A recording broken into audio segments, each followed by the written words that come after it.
जिले के धनपुरी थाना क्षेत्र अंतर्गत ग्राम बंडी में रहने वाले ललित बैगा उम्र लगभग 31 वर्ष पिता गोपाल बैगा जिला चिकित्सालय में बीते 10 वर्षाए से वार्ड बॉय के रूप में अपनी सेवाएं दे रहे थे। बीते रविवार को ललित अपने घर से शहडोल जिला चिकित्सालय जाने की बात कहकर घर से निकला था। मंगलवार को परिजनों के पास यह खबर पहुंची कि उसकी लाश बंडी और धनपुरी के बीच के जंगल में पेड़ पर झूलती हुई मिली है। पुलिस ने शव का पंचनामा और पोस्टमार्टम आदि प्रक्रिया संपन्न की और मामले को जांच में ले लिया। जब कोरोना काल में पारिवारिक जिम्मेदारियों के कारण अस्पताल नहीं पहुंच सके तो जिम्मेदारों ने उनके नाम पर खेल कर दिया। रुपयों की लालच और जुगाड़ के इस फेर की कीमत ललित को अपनी जान देकर चुकानी पड़ी। 10 सालों तक चिकित्सा विभाग में अपनी सेवाएं देने के बाद बाबूगिरी से तंग आकर अपनी जान दे दी। अचरज तो इस बात का है कि जिले की धनपुरी थाने की पुलिस ने इस मामले में मर्ग कायम कर जाँच तो शुरू की, लेकिन सप्ताह भर बीतने के बाद भी पुलिस अभी तक मृतक के परिजनों के बयान तक नहीं दर्ज कर पाई है, जबकि परिजन और मृतक से जुड़े अन्य लोग खुलकर इस बात के आरोप लगा रहे हैं कि जिला चिकित्सालय के जिम्मेदार और तथाकथित बाबू से प्रताड़ित होकर उसने आत्महत्या कर ली। यह जरूर था कि कोरोना काल के दौरान घर के कुछ सदस्य बीमारी की चपेट में आ गए थे।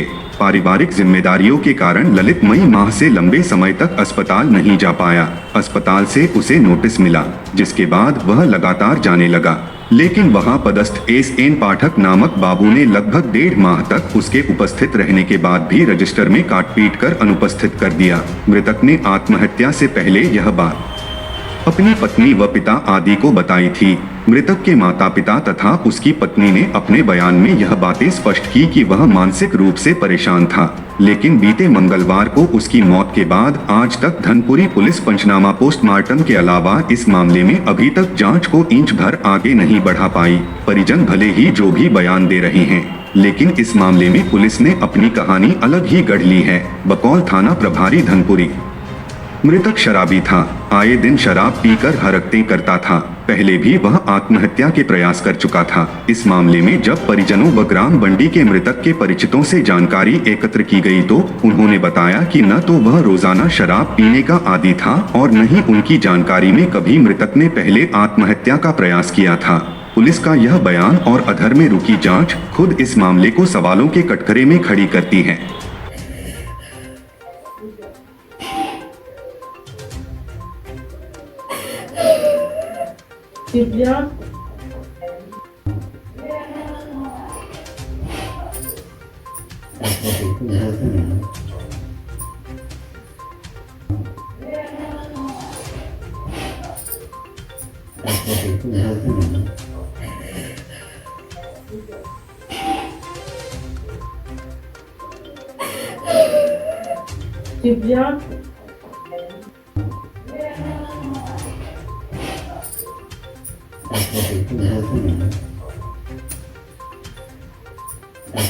कोरोना की वजह से उनका तबीयत भी खराब रहा।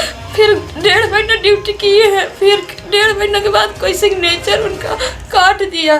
फिर उसके बाद आए तो बहुत टेंशन में रहते थे और जाते थे, बोलते थे जाऊंगा मेडिकल बनवाने, जाऊंगा मेडिकल बनवाने, और बहुत टेंशन में रहते थे, कुछ भी नहीं बताते थे।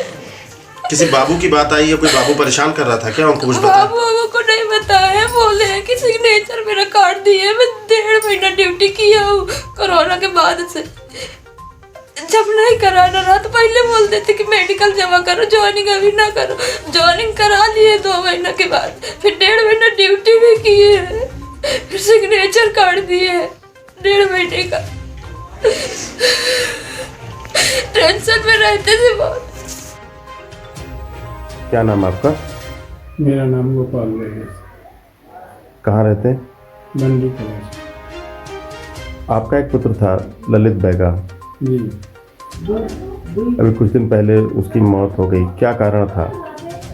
कारण सर लगता है कि वो वार्ड बॉय की ड्यूटी जिला अस्पताल में कर रहा था, जिला अस्पताल खादौड़ में, और किसी बाबू से वह मानसिक रूप से प्रताड़ित किया जाता था। किसी बाबू के द्वारा ड्यूटी करने के बाद भी उनकी शायद सिग्नेचर को काट दिया गया।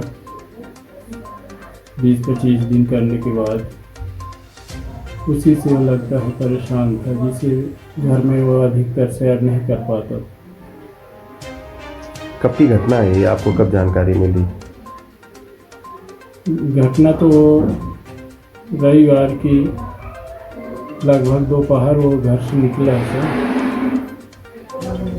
और जब उसका फ़ोन ऑन बंद बताने लगा, मतलब रिंग जाने लगा, घंटी जा रही थी शाम को जब लगा रहे थे, और फ़ोन नहीं उठा रहा था, तो घर में अंदेशा होने लगा और खोजबीन घर के लोग सब बाल बच्चे करने लगे। संडे को ढूंढे, इसके बाद मंडे को भी ढूंढे, और फिर मंगलवार को जंगल में फांसी से लटका हुआ उसका शरीर मिला। आज सोमवार है, घटना मंगलवार को आपको पता चला। इस एक हफ्ते के दौरान क्या पुलिस आपके पास आई और कुछ बयान लिए कि नहीं लिए? अभी तक नहीं आई सर। जिस वक्त आपको सूचना मिली थी और पुलिस मौके पर पहुंची थी, उस समय जो भी जांच कर रहे होंगे पुलिस वाले, जो भी लोग आए थे, आपसे कुछ तो पूछा होगा, कुछ बयान लिए होंगे आप लोगों ने। आपने क्या कुछ अंदेशा जताया था या कुछ कहा था पुलिस को उस समय? उस समय पुलिस ने केवल पंचनामा कराए थे, कितने दूर में फांसी लगा हुआ है उसे नापे, उसकी ऊंचाई नापे, जमीन से उसकी पैर नापे, गर्दन से। आप लोगों को कोई बयान दिए थे पुलिस ने? पुलिस वाले भी बोले थे कि आप अभी दुखी हैं,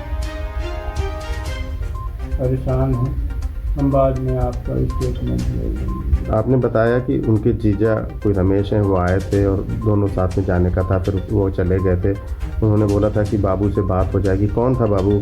आप क्या उनका नाम जानते हैं? कि आप क्या चर्चा हुई थी उस बाबू को लेकर या पैसों को, लेन देन को लेकर?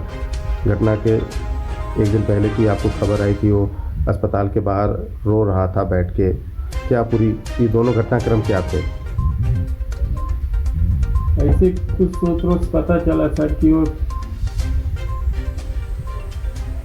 2-4 दिन पहले जब शहडोल गया था तो किसी बाबू से बात कर रहा था, और बाबू के पास से निकल कर वो गेट में रोने लगा। कितने साल हो गए थे उसको नौकरी करते हुए? लगभग 6 साल हुए, 10 साल हुए। उसको कागज दिखा। आप क्या चाहते हैं इस संदर्भ में पुलिस प्रशासन से, जिला प्रशासन से? हम तो यही न्याय चाहते हैं सर जी कि उसको जो जिसके प्रताड़ना से वो इस प्रकार की घटना को अंजाम दिया, आत्महत्या किया, उनके ऊपर कार्रवाई होनी चाहिए, और उसकी बेवा पत्नी और बाल बच्चे जो छोटे छोटे पड़े हुए हैं, उनके सहारा के लिए उसके स्थान पर कोई उन्हें सरकारी नौकरी में रखा जाए ताकि उनकी जीवन चल सके। नाम क्या आपका? बोलती मृतक ललित आपका क्या लगता था? बेटा बड़े वाला, क्या हुआ उसके साथ? उसके साथ वही से जात रहे तो उसका सिग्नेचर काट दिया, उसकी परेशानी ज़्यादा टेंशन में आ गया, और घर से परेशानी कुछ भी नहीं है। कौन परेशान करता था, आप जानती हैं किसी को? नहीं जानती। किसी का नाम या कोई बाबू था या कोई अधिकारी था? नहीं। आपको क्या लगता था?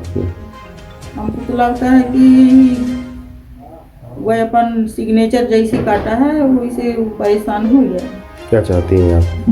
अब वो कर बाल बच्चा पाल पोस को करे वाले हम तो अब हो ही गया, हमारा हाथ गोड़ टूट गया है। पुलिस अधिकारियों से क्या चाहती हैं? क्या चाहती हैं हम? छानबीन करके उसका